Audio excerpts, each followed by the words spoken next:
행복한 정시 기도 시간입니다. 감사를 회복하는 이번 한 주일이 됐으면 좋겠고, 이번 한 주일 통하여 우리 인생의 중요한 전환점이 됐으면 좋겠습니다. 왜 하나님은 믿는 사람에게 고난을 주는가? 중요한 이유가 있습니다. 하나님의 보급의 능력을 체험하고 거기에 뿌리 각인 체질되라고 하시는 것입니다. 여러분이 고난을 올 때 문제를 해결하려고 하지 말고, 낙심하려고 하지 말고, 자기를 바라보기 때문에 그래요. 내 능력을 바라보기 때문에 낙심이 되고요, 고민이 되는 거예요. 지금 잘못 바라보고 계신 거예요. 내 안에 계신 주님을 바라보세요. 그러면 엄청난 하나님의 계획이 있다는 거예요. 최고의 어려움을 당했습니까? 최고의 기회다는 거예요. 최고의 기회. 우리 출애굽기 17장 1절로 7절까지 보겠습니다. 이스라엘 자손의 온 회중이 여호와의 명령대로 신광야에서 떠나 노정대로 행하여 르비딤의 장막을 쳤으나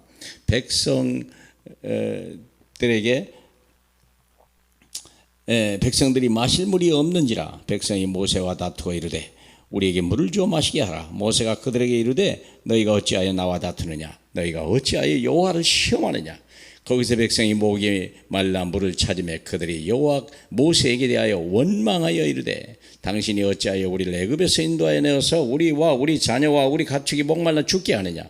모세가 여호와께 부르짖어 이르되 내가 이 백성이 어떻게 하리이까? 그들이 조금 있으면 내게 돌을 치겠나이다. 여호와께서 모세에게 이르시되 백성들 앞에 지나서 이스라엘 장로를 데리고 나일강에 치던 네 지팡이를 손에 잡고 가라. 내가 호렙산에서 그 반석 위에 거기서 내 앞에 서리니 너는 그 반석을 치라. 그것으로 물이 나오리니 백성이 마시리라.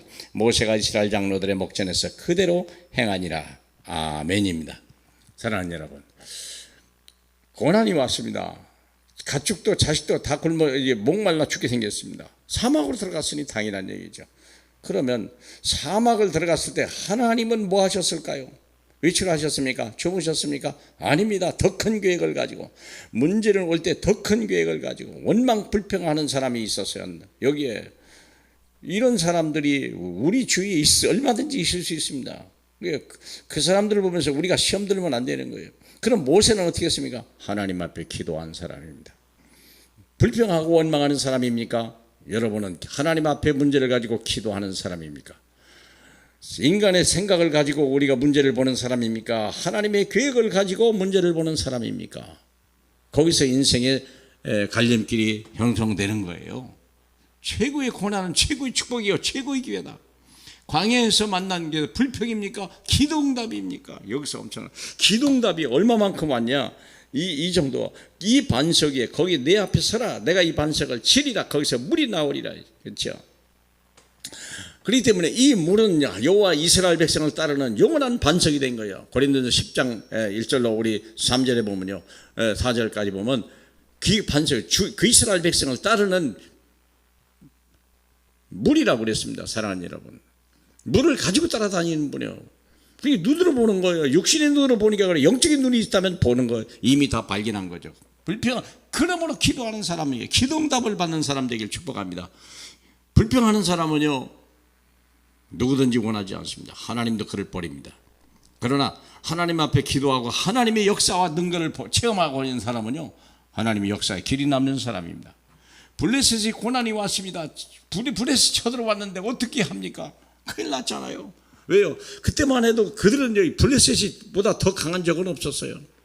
지금 뭐 우리 6.25 이후에, 해방 이후에 북한이 우리를 근접해서 얼마나 괴롭힙니까? 한들 편한 날이 있었습니까? 어떻게 생각해 보세요. 그러나 어떻게 그들을 이깁니까? 똑같은 얘기요. 이스라엘이 있는 한 블레셋은 떠난 법이 없어요. 2000년이 떠나도. 2000년이 뭡니까 지금?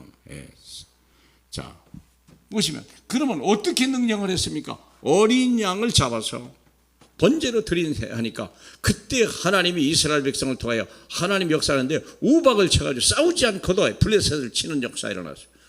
그래서 하나님이 우리를 여기까지 시키셨다는 확실히 복음 능력을 체험하는 교회다. 고난이 왔습니까? 그리스도의 이름을 부르세요. 그리스도의 능력을 믿으세요. 그리고 바벨론 고난이 왔습니다. 이건 뭐 노예로 팔려가 버린 거예요. 응? 그런데 이들은요, 마음에 결단했어요. 우리는 해답이 있다. 우리는 그리스도가 있다. 우리는 여호와 하나님이 있다. 불 속에서 사자굴에서 하나님이 하시는 일을 보는 기회가 되는 거예요.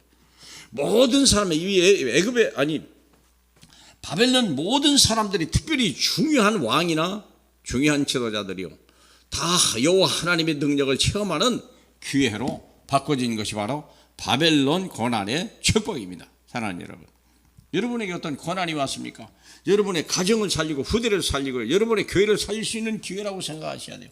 하나님은 그래서 고난을 준 거 아니겠습니까? 뿐만 아니라 로마의 고난이요. 왜 우리가 속국이 됐냐? 가이사 앞에서 가이사 살리고 로마를 살리라는 하나님의 계획이 안 가니까요. 우린 선민이라고 생각하고 여호와 하나님은요 우리만의 하나님이라고 생각하고 착각하고 살고 앉았으니까 하나님이 로마에다 집어넣고 로마 복음화의 응답을 받게 만들잖아요. 가이사 앞에 서리라 두려워하지 마라. 바울만이 이 하나님의 엄청난 계획을 깨달은 거예요. 고난이 왔습니까? 풍랑을 만났습니까? 사망의 위기를 당했습니까? 아닙니다. 착각입니다. 로마로 가는 기회예요. 바울이 만난 풍랑을 만난 배는요 깨지면서도 로마를 향하여 갔어요. 그러면 우리가 할 말 없잖아요. 저와 여러분의 걸음은 고난 중일지라도 지금 하나님은 우리를 세계복음화의 방향으로 끌고 가는 것을 믿으시길 축복합니다. 우리 하나님 감사합니다. 고난이 오는 걸 감사합니다.